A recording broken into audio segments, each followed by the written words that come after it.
The single transferable vote, or STV, is the voting system used by Australia, New Zealand and a handful of other countries to elect their representative. But it's as complicated as it sounds, and how does it work?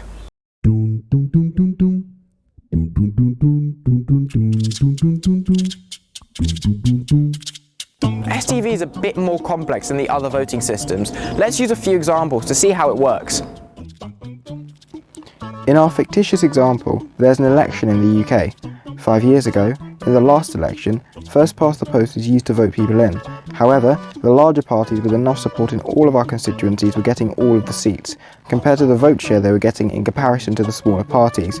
So our fake Prime Minister decides to change the way elections are being held in the UK, keeping our local elections, but making it more representative of the public by using STV. For each constituency, a number of seats is determined. Let's say Simpleton will elect 3 MPs to Parliament. A quota is then decided. In the case of Simpleton, a candidate will need 33% of the vote to be elected. There are 3 candidates: A from the circles, who gets 34%, B from the triangles, who gets 33%, and C from the squares, who also gets 33%. In this case, all candidates get elected and represent Simpleton in Parliament, much to the happiness of all the voters in Simpleton. However, in neighbouring New Dumsdale, 2 MPs will be elected and there are 4 candidates running: D from the Circle Party, E from the Pentagons, F from the Squares, and G from the Triangles. Our quota here will be 50%. After counting, D gets 50%, E gets 10%, F gets 21%, and G gets 19%. D has got the 50% of votes required to be elected, and so goes to Parliament. First past the post stops there and gets the MP elected, which would make 50% of the constituency happy about the end result. But now there's still 1 seat to go, so how's it chosen? Well, here's the thing. On election night, the voters got to order their candidates in order of preference. These figures are the voters' first picks, so now the worst loser gets removed from the race. Bye-bye candidate E.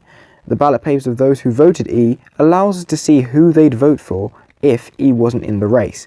It's their second pick. All of the E voters' second choices gets added to the other candidates, and after the next round of counting, their 10% gets divided up into the other candidates.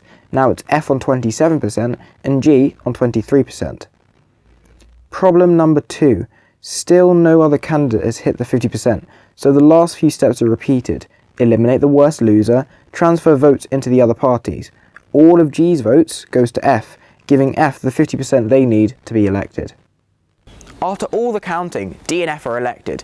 This makes 71% of voters at least mildly happy with the result, even if a candidate wasn't their first choice.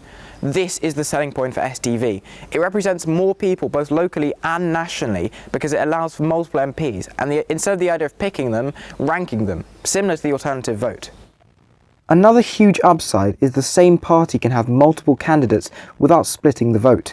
In first past the post, having 2 circle candidates would split the circle vote in half, possibly allowing, say, the squares to win the seat, even by having smaller support than the circles. There's no risk here, as voters would likely put the other candidate as their second choice, allowing for accurate representation, as their second choice is still passed to the same party. Oh, and another thing, people vote tactically in first past the post. I don't agree with most of those square policies, but I don't want those circles in power either. There's no risk of tactical voting in STV. Everyone can vote for whoever they want first, because there's no fear of a wasted vote. The downside is, however, it probably won't be a thing for now. Most governments don't want smaller parties to have a bigger say, not to mention the fact it's possibly one of the most complex systems out there. Counting ballots under first past the post can take anywhere between 2 and 24 hours in England, Scotland and Wales, while under STV in Northern Ireland, the results usually take over 2 days to be calculated. Watch out for more voting systems to come. And that single transferable vote, simplified.